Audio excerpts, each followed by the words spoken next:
para que nós possamos ler, entender e compreender, e que eu possa falar não de mim mesmo, mas que eu possa falar inspirado pelo poder do Espírito Santo, em nome de Jesus. Amém. O fato de você ter vindo à igreja hoje é um privilégio. O fato de você estar respirando é um privilégio. Quando o irmão me convidou, quando o irmão procurou um pregador no grupo de pregadores, e eu me dispus a vir, e eu fiquei pensando, que tema vou usar nessa noite? E dentre elas, a última noite na terra. Você, nós como seres humanos, a gente nunca pensa que nada vai, a gente nunca pensa que algo de ruim vai acontecer com a gente. Dormimos, acordamos. O fato é que a gente acredita, nós acreditamos que vamos viver a vida toda. Ninguém pensa ou planeja morrer. Isso acontece. Hoje pela manhã minha mãe estava conversando comigo, preocupada, porque eu disse que eu vou descer na sexta-feira de moto. Eu gosto de andar de moto. E às vezes quando a minha mãe conversa comigo, ela começa a falar comigo, eu fico pensando, será que é Deus que está usando ela para falar comigo? E ela veio falar comigo porque ela estava no sítio onde mora uma minha irmã, na beira de uma rodovia estadual, e houve um acidente fatal. Um motoqueiro bateu na traseira de um caminhão, vindo a colidir. Horas mais tarde, a minha irmã conversando comigo, ela é adventista, meu cunhado ainda não é, eles têm uma lanchonete, e ela disse, Marcos, esse rapaz que morreu lá, ele passou aqui na lanchonete, comprou 2 caixinhas de cerveja e foi. Nós sabemos quem dirige, quem não dirige, pelas propagandas, que bebida alcoólica e direção não combinam. Mas o fato é que tem muitos motoristas que eles bebem, eles ingerem bebida alcoólica e morrem. Certo dia, isso aconteceu em 1903, numa cidadezinha chamada Frank, no Canadá.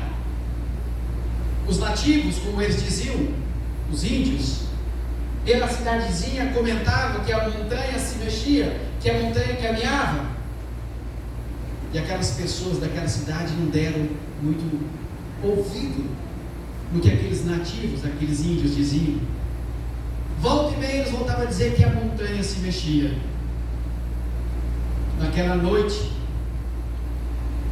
se fôssemos transportar para os dias de hoje, talvez teríamos uma programação especial no sábado à noite, um baile como as pessoas vão, uma discoteca, uma festa de aniversário, seus afazeres comuns. E as pessoas daquela cidadezinha, então, naquele dia, saíram para suas vidas comuns, para uma festa, era noite. Talvez alguns regressaram na madrugada, outros não, mas o fato é que no dia 29 de abril de 1903, às 4h10 da manhã, aquela montanha que tinha por nome em português traduzido Tartaruga, ela veio abaixo, aproximadamente 110 milhões de toneladas de rochas de calcário deslizaram da montanha, escorregaram na montanha. Testemunhas relataram que aquelas rochas, em 6 segundos, ela alcançou o outro lado da colina, soterrando toda aquela cidade de Frank, no Canadá. Esta cidade, o saudoso pastor Henry Fayard, ainda quando vivo, esteve lá. Caminhou por entre os escombros daquela cidade, soterrou completamente toda aquela cidade. Para aqueles habitantes daquela cidade de Frank, no Canadá, foi a última noite na terra. Certa noite, em uma cidadezinha nos Estados Unidos, alguns garotos, alguns rapazes, assaltaram uma loja. Perceberam que havia uma janela no fundo entreaberta, adentraram. Mas o fato é que eles não levaram nada. Simplesmente eles trocaram os preços da etiqueta. Um simples vaso desse, um copo desse, passou a valer $900. Uma geladeira, que aparentemente era $900, passou a valer $3. O valor de um vaso, o valor de um copo. Simplesmente fizeram essa brincadeira, mexeram nas etiquetas. Assim, o primeiro cliente pela manhã, quando ele entrou naquela porta, achou algo estranho, porque um copo desse valia $900 e uma geladeira $2, $3, alguma coisa não estava certa. No mundo das quais nós estamos vivendo hoje em dia, parece que as pessoas mexeram nas etiquetas, parece que mexeram nas coisas. Muitas das vezes, um casal de namorado se tocam, vão até os finais como namorado, mas se você pegar no cenário de um deles, é uma falta de respeito. Mas sexo entre eles hoje em dia já não tem problema algum. O homem passou a dar valor a coisas que não têm valor algum. O dinheiro é tão importante para ele, mas também tem coisas que o dinheiro não compra.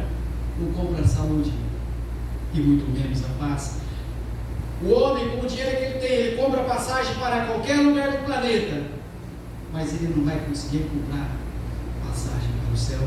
Jesus, quando andava aqui na terra, não deu muito valor ao dinheiro. Nós conhecemos a história de Jesus. Nasceu em uma manjedoura, mesmo assim era emprestada. A única coisa que ele escreveu não foi escrita no livro, não usou caneta, escreveu com seu dedo na areia. E pela última ceia que os discípulos passaram juntos, ele usou uma sala no segundo andar emprestado. Realmente, o dinheiro não é uma coisa de grande valor. Mas o homem desse século, o homem, a mulher, a criança, dá todo o valor ao dinheiro e pouco valor às coisas que realmente têm valor. Quando eu era criança, lembro do meu bisavô, minha bisavó, chegávamos com as duas mãozinhas juntas e pedia: benção, avô, sua bênção, avô. E assim que era. Os tempos mudaram. Hoje os filhos levantam, sequer conversam com os pais. Uma das doutrinas que quase nunca é mencionada entre os cristãos é a doutrina da segunda vinda de Cristo. E mesmo entre as pessoas que estudam a palavra de Deus, há certos trechos e certos assuntos que são evitados. E a segunda volta de Jesus, para muitas denominações, a grande maioria delas, não é citada. Embora muitas pessoas não creem nessa doutrina, na segunda vinda de Jesus, eu creio. As pessoas que estão dentro das igrejas não creem, vivem como se fosse viver uma vida curtindo adoidado, mas não se preparam para a volta de Jesus. Creio porque é uma promessa feita por Jesus. Eu creio em Jesus. Antes de sair desta terra, Jesus disse: virei outra vez. E ele fez essa promessa. E essa promessa já era o suficiente para que eu possa crer. Não existem muitos outros, porque creio que quando Jesus diz que ele virá, ele virá. Mas existem muitas outras pessoas que diz que Jesus já voltou. Existem pessoas que acreditam piamente que Jesus já voltou e elas ficaram. Outras pessoas acreditam que Jesus virá para alguns e para outros não. Estarão trabalhando, uma serão levadas para o céu e a outra não. Mas nós temos vários versículos bíblicos que diz que Jesus virá, todo olho o verá. Inclusive a Bíblia diz até mesmo aqueles que traspassaram a Jesus. Não há falha de informação sobre esse assunto nas Escrituras. Não podemos dizer porque as igrejas não pregam, mas sobre este assunto. A Bíblia fala deste acontecimento futuro, não apenas 10 vezes, não apenas 50, não apenas 100, mas sim 2.500 vezes sobre a volta de Jesus. O Novo Testamento, a cada 20 versículos, fala da segunda vinda de Jesus. No Japão, há um vulcão chamado Fujiyama, acredito que muitos aqui já ouviram falar. perto da cidade de Tóquio. Esse vulcão, essa montanha é muito conhecida. O panorama desta montanha é tão lindo que os famosos pintores japoneses não consideram as suas pinturas completas se não estiver incluída o Fujiyama. Pode haver a pintura que for, mas se não tiver junto incluído o Fujiyama, está incompleto. Às vezes nas pinturas, esta montanha, este monte Fujiyama é coisa principal. Às vezes ele aparece à distância, às vezes é apresentado na luz apagada do crepúsculo, às vezes na luz da alvorada, mas o Fujiyama sempre está lá. A segunda vinda de Cristo está em toda a Bíblia. Às vezes é um assunto principal. As pessoas pregam sistematicamente sobre isso. Às vezes está apresentada junto com outros assuntos, mas em toda parte da Bíblia se acha este assunto. Nas primeiras páginas das Escrituras tem uma promessa da segunda vinda de Cristo quando Adão e Eva pecaram. Deus fez então uma promessa a eles. A Bíblia diz em Judas 14: vejam, o Senhor vem com milhares de seus santos. Na sua aflição e dificuldade, Jó fala sobre este assunto dizendo, Jó 19, versículo 25 a 27: eu sei que meu Redentor vive e que no fim se levantará sobre a terra. A promessa de Jesus foi feita em João 14, de 1 a 3: não se turbe o vosso coração, credes em Deus, credes também em mim. Assim foi feita esta promessa. As últimas palavras da Bíblia são as palavras de Jesus dizendo, Apocalipse 22, versículo 20: certamente venho sem demora. E a resposta numa oração de João foi: vem, Senhor Jesus. Um dia Jesus estava andando com seus discípulos quando de repente eles notaram que os seus pés não tocavam mais os solos. Os pés não tocavam o monte ali de onde eles estavam pisando, de frente com a Jerusalém antiga. Ele foi subindo ao céu e desapareceu numa nuvem. Os seus discípulos ficaram muito tristes. Depois receberam a mensagem de 2 anjos. E esta mensagem está relatada em Atos 1, versículo 11, que diz: homens galileus, por que estáis olhando aos céus? Este Jesus que dentre vós foi recebida em cima no céu, há de vir assim como para o céu o viste, subiu. Joga aquela teoria por terra que Jesus, quando virá, algumas pessoas virão e outros não virão Jesus voltar. Muitas das vezes as pessoas tiram um texto fora de contexto e acaba se tornando um pretexto para que elas possam tirar as suas interpretações. A Bíblia nos ensina que nós precisamos ler um pouquinho aqui, um pouquinho ali. Precisamos de ler o Novo Testamento e o Velho Testamento. Como ler e entender o livro de Apocalipse por completo sem ler o livro do profeta Daniel? Como ler o livro do profeta Daniel por completo sem ler o livro do Apocalipse? Um está no Velho Testamento e o outro está no Novo Testamento. Esse mesmo Jesus, sim, o mesmo Jesus que nasceu uma manjedoura em Belém, o mesmo Jesus que andou pela terra curando os doentes, o mesmo Jesus que chorou no túmulo de Lázaro e foi embora com as nuvens e voltará com as nuvens. Ali em Atos, no versículo 11, aqueles anjos disseram, não sou eu quem está dizendo isso, foram os anjos que disseram, com as nuvens voltará. Em Apocalipse 1, versículo 7 diz o seguinte: eis que vem com as nuvens e todo o olho verá, até mesmo aqueles que traspassaram a Jesus. Ellen White, do grande conflito 636 em diante, diz que os acérrimos inimigos de Deus, homens e mulheres que passaram por esta terra, que feriram, caçaram o povo de Deus como animais, Ellen White diz que eles ressuscitarão pouco antes da volta de Jesus, para ver o Filho de Deus vindo nas nuvens do céu, com poder e grande glória. Como Pilatos poderá ver Jesus? Porque quando ele perguntou pela terceira vez, é você o Filho de Deus? Jesus suavemente respondeu, eu sou, e você verá o Filho de Deus vindo nas nuvens do céu. Como Pilatos pode ver, ou poderá ver, se Pilatos morreu, terá que ressuscitar um pouco antes da volta de Jesus? Assim mesmo como diz aqui em Apocalipse 1, versículo 7, eles que vêm com as nuvens e todo o olho verá, até mesmo aqueles que traspassaram a Jesus. Eles estão mortos. Como eles poderão ver Jesus voltar? Haverá uma ressurreição parcial, especial de justos, pouco antes da volta de Jesus.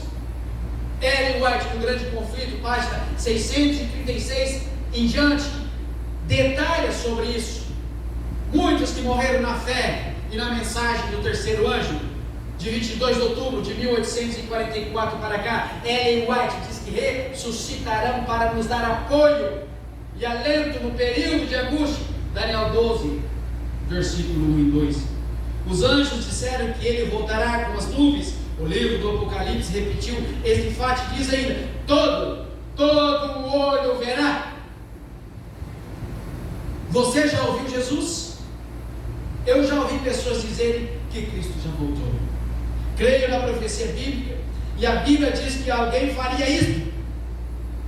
As pessoas dizem que Jesus já voltou. Muitas outras pessoas dizem que Deus conversa com elas em sonhos.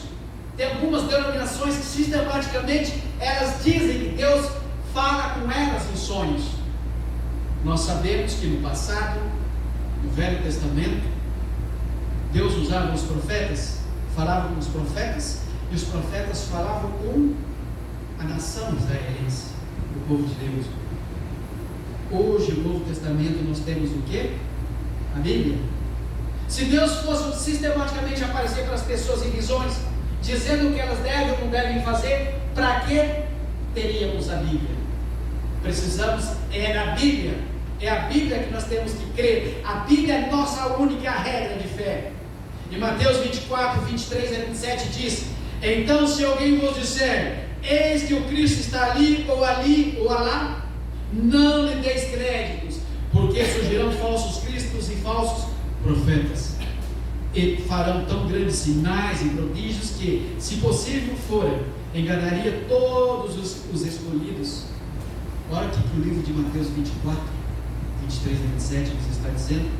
Lucas 21, versículo 25: e haverá sinais no sol, e na lua, e nas estrelas, e na terra a angústia das nações, em perversidade pelo bramido do mar e das ondas.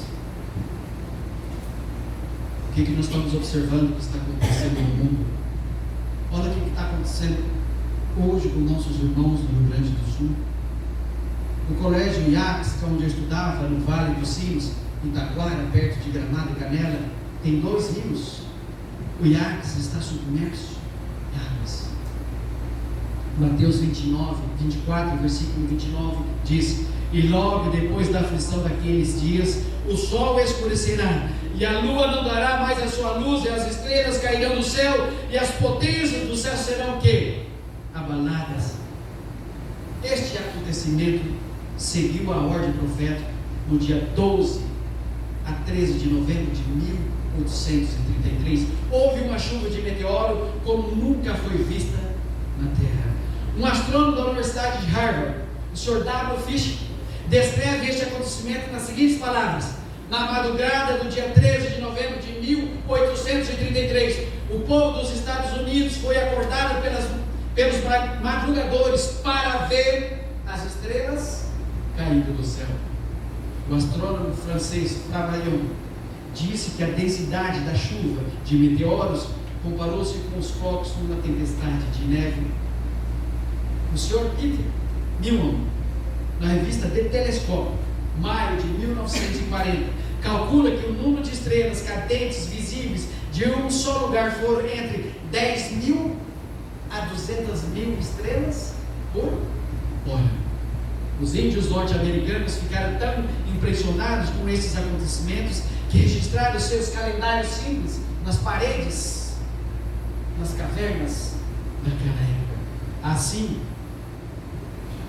os sinais do céu se cumprirão segundo a palavra de Deus. Amém. Em Mateus 24, versículos 6 e 7, a profecia fala em guerras, em época de história do mundo. Que período da história do mundo houve mais guerra do que nós estamos vivendo no momento? Em Tiago 5, versículo 4, nos fala que haverá grandes dificuldades entre o capital e os empregados. Quando na história do mundo tivemos mais greve do que no período que nós estamos vivendo. Em Lucas 21, versículo 11, a palavra de Deus nos fala que terremotos significarão o fim dos tempos. No século XVIII, foram registrados 37 terremotos. No século XIX, foram registrados 640 terremotos. No século XX, passou de 3.000 terremotos. E agora, no século XXI, me lembro quando eu estudava partes de teologia em Costa Rica. Panamá não tem vulcão e não tem terremoto, tem tremores, mas de Costa Rica para baixo até Guatemala a terra treme quase todos os dias. Bem simples. Os abalos sísmicos às vezes bem forte. E nós conseguimos sentir alguns abalos fortes. Em 2015, então, ainda eu estava para lá. As pessoas que trabalham o tempo todo, ficam 24 horas de olho no que está acontecendo nos tremores em Costa Rica e na América Central. Então eles vão 2 vezes por ano nas universidades e eles dizem como está acontecendo. E eles disseram em 2015 que os tremores de terra em Costa Rica intensificaram em 300%, quase todos os dias. Notamos que a profecia notável de Daniel 12, versículo 4, diz: muitos correrão, a ciência se multiplicará. E nós então percebemos, talvez a irmã vai lembrar, a força do vapor, a eletricidade, a gasolina, o carro, a internet, os aviões. Quando eu ainda era criancinha lá no Paraná, a minha mãe tinha aquele ferro de passar roupa, colocava brasa dentro dele, soprava aquele buraco e passava-se roupa. Exatamente, irmã. As coisas mudaram tanto. Nós íamos Terra Roxa, do sítio, para a igreja no sábado de carroça a cavalo. Cada um de nós temos uma história diferente para contar. Hoje em dia o homem pode viajar mais longe em 1 hora do que foi possível andar numa vida de 170 anos. Vejam bem, 1940 foi fabricado um avião militar por uma companhia que garantiu que o seu avião alcançaria a velocidade, isso em 1940, alcançaria a velocidade de 60 km por hora. Caso o avião não alcançasse esta velocidade, eles prometiam devolver todo o dinheiro. Eles não precisaram devolver o dinheiro, pois o avião alcançou uma velocidade de 63 km por hora. Na Primeira Guerra Mundial, os aviões voaram a velocidade de 100 km por hora. No começo da Segunda Guerra Mundial, já estavam voando a velocidade de 200 km por hora. No fim dessa guerra, no fim da Segunda Guerra Mundial, os aviões já estavam voando a uma velocidade de 470 km por hora. Alguns anos atrás, quebraram a barreira do som, chegando à estupenda velocidade de 2.500 km por hora. A ciência se multiplicaria. Quase não sabemos imaginar o mundo alguns anos atrás sem carro, sem aviões, sem trem, navios a vapor. Me lembro a primeira vez que vim do Paraná para cá, era naqueles ônibus que não tinha ar-condicionado, tinha que vir com as janelas abertas, e aquelas pessoas traziam aquela galinhada para comer dentro do ônibus. Não era assim aquelas farofas que duravam vários dias? O irmão já passou muito por isso, mas é uma verdade, né? Você sabe o que é pior? Que muitas das vezes a gente sofre quase uma vida inteira, e quando as coisas chegam de uma forma tão avassaladora na vida da gente, por exemplo, lá no Paraná, do sítio onde eu morava na cidade, era 33 quilômetros. Eu escrevi um livro, e eu publiquei esse livro dizendo que da onde eu morava, indo em outro lugar ainda antes, até chegar na escola era 10,5 km, para ir 10,5 km para voltar. Hoje tem ônibus. Depois mudamos perto da vila, já não tinha que fazer esses 10,5 km, mas aí já era 33 km até chegar na cidade de Castro, no Paraná, para estudar. Hoje é tudo asfalto, e eu passo por lá tantas vezes agora, eu nem me lembro da época que a gente sofria. Então nós encontramos outro sinal em Mateus 24,14, que diz: ensinar a pregar este evangelho do reino eterno a todo mundo, para testemunho em todas as nações. Então virá o quê? Virá o fim. As invenções de nossos dias tornaram mais fácil a pregação do evangelho até hoje. Muitos aqui talvez lembrem do saudoso pastor Roberto Rabelo. A voz da profecia prega esta mensagem a 189 países, que representa 98,97% da população do mundo. Antes de ir para o céu, Jesus prometeu: eu voltarei. E a promessa de Jesus nunca falha. Hoje estamos presos neste mundo de pecado, mas logo virá a última noite de prisão, a última noite na terra. Os sinais nos mostram que este evento glorioso está perto, muito mais perto do que pensamos. Quando nós lemos Mateus 24, Mateus 25, Lucas 21, sinais que antecederiam a volta de Jesus. Quando nós olhamos a guerra que está havendo no Oriente Médio, quando nós olhamos as guerras que estão acontecendo agora ao nosso redor, quando nós começamos a analisar show como teve esse final de semana no Rio de Janeiro, onde só houve baixaria e blasfêmia, ali o demônio estava solto, e eram muitas as pessoas que estavam lá para prestigiar aquilo que eu chamo de imoral. Houve um momento na história deste mundo que Jesus, em forma humana, com 2 anjos foram até Abraão. Nós conhecemos a história. Enquanto Jesus ficou conversando ali com Abraão, os outros 2 homens foram para Sodoma e Gomorra. Estavam avisando que aquela cidade seria destruída. Eles estavam avisando que Sodoma e Gomorra e as cidades ao redor seria naquele dia, naquela noite, a última noite na terra para aquelas pessoas. Mas mesmo assim a Bíblia fala que os anjos precisaram de pegar a mão de Ló, das 2 filhas e da esposa, e arrastarem, porque já estava para cair o juízo de Deus sobre aquelas pessoas. Houve um momento na história, quando nós lemos os 3 últimos capítulos de Juízes, 19, 20, 21, 19, 20, 21, ali fala a concubina do levita. Quando nós lemos a história daquelas pessoas, e vamos entender que por causa de uma mulher, que Jesus, que Deus se preocupou com ela, morreram mais de 90.000 homens. Para aqueles homens, foi uma última noite na terra para eles. E para concluir,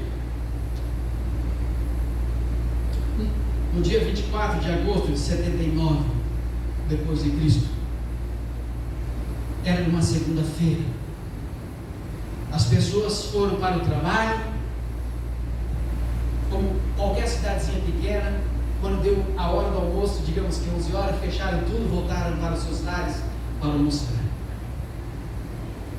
E nesse dia, 24 de agosto de 79 depois de Cristo, o vulcão Vesúvio entrou em erupção. O estrondo foi tão forte que arrancou a tampa daquela boca daquele vulcão, matando 70% das pessoas daquela cidade. Eles estavam voltando para o trabalho após o almoço. Do nada, simplesmente, o vulcão já estava há 800 anos adormecido, e simplesmente do nada entrou em erupção, soterrando aquela cidadezinha, matando 70% daquelas pessoas. A maioria das literaturas que tratam o assunto narra que a tragédia começou por volta de 13 horas. Certamente é possível estimar ainda que a explosão da erupção foi tão forte que levantou a boca do topo do vulcão, segundo eles narraram. Como resultado, rochas e larvas foram lançadas para bem longe. Aquela cidade de Pompeia era considerada o xodó de Roma.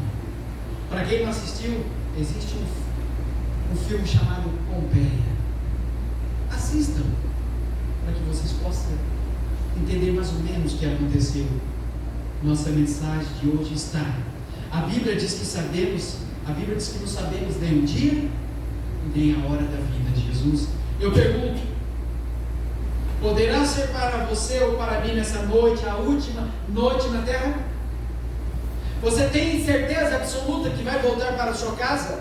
E voltando, descansando, dormindo, será que você tem certeza que vai estar acordado amanhã pela manhã?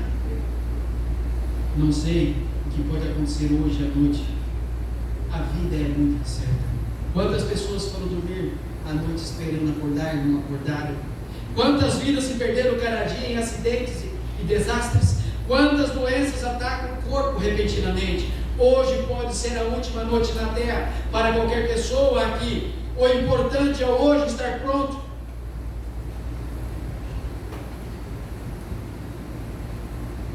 Não sei o que você pensa da sua vida. Não sei o que você tem de propósito, quais são suas metas. Não sei quais são os seus sonhos, quais são os seus objetivos. Não sei se você realmente está pensando na volta de Jesus. Não sei se você está abatido, abalado pela perca de alguém que você amava, que não está mais entre nós.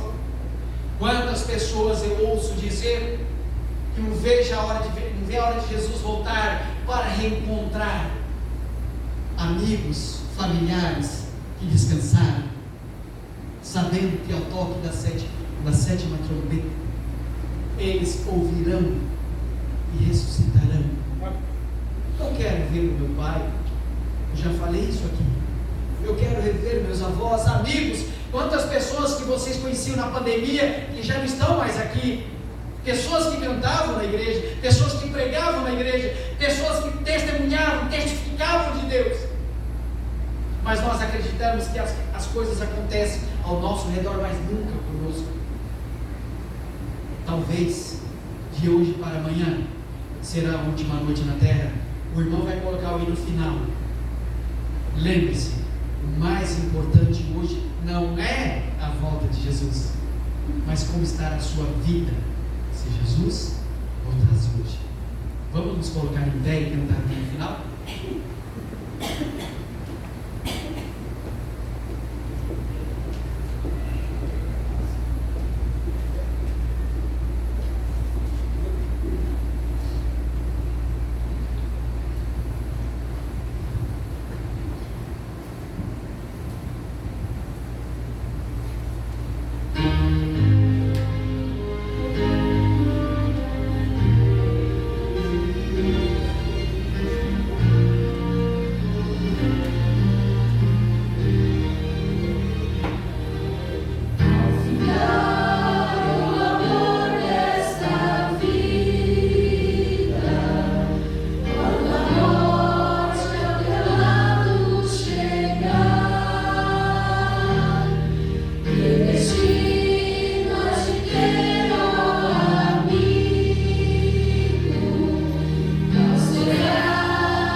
Querido Deus, nos entregamos em Tuas mãos. Clamamos pela unção do Espírito de Deus em nossas vidas, aonde quer que formos, por onde quer que passarmos, nós possamos testificar do Teu amor. Por isso, Senhor, nós pedimos poder dos altos céus, para que nós possamos direcionar a nossa vida rumo a Canaã celestial. Mas para isso nós sabemos que nós precisamos nos preparar todos os dias. E todos nós, sem exceção, queremos olhar para o céu e dizer: esse é o Deus das quais nos aguardaremos. Humildemente peço uma bênção especial a cada um dos membros desta igreja,